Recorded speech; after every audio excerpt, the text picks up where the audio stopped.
My name's Rebecca, and with support from the Pulitzer Center, I will be reporting from Indian-controlled Kashmir in the coming months.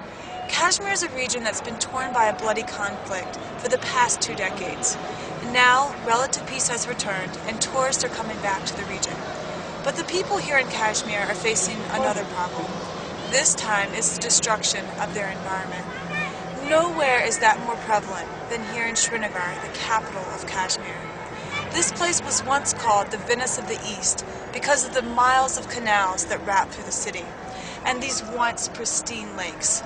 But in the last 3 decades, these lakes have shrunk by over half of their original size, and many of these canals are now roads.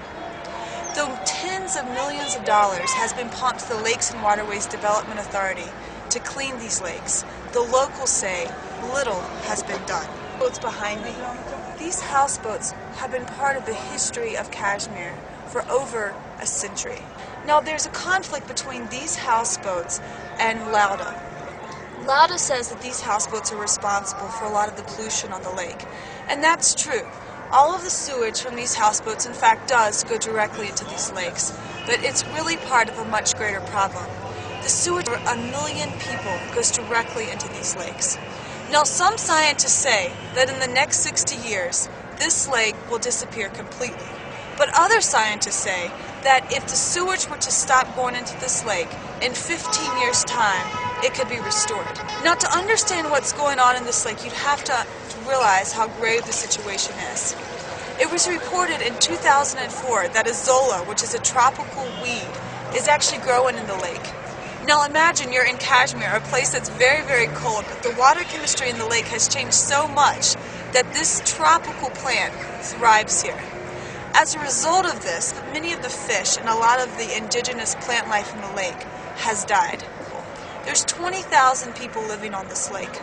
The government would say that they are the problem because they're encroaching on the lake. And to some degree, this is true. That 25% of the vegetables provided in the city are not grown on the mainland, but grown in floating gardens on the lake. So if the government relocates people as it plans to do, they're not only losing history, but they're also further perpetuating an already grave situation. So to combat this problem, a couple of things need to happen. The first thing is a sanitation system must be put into the city. And also, houseboat owners like this, though they may only be a small part of the problem, they need to contribute to the solution and have their own personal septic tanks. Now in Kashmir, many of the lakes have disappeared. The largest lake in India, Wular Lake, is in Kashmir, and it has also shrunk. And the locals tell me how lakes that were here 20 years ago are completely gone. So if this problem is not combated in the very near future, this lake and the way of life of thousands and thousands of people who live here will forever be changed. Moreover, Kashmir, a place that's known for its houseboats, that's known for these lakes, will be altered forever.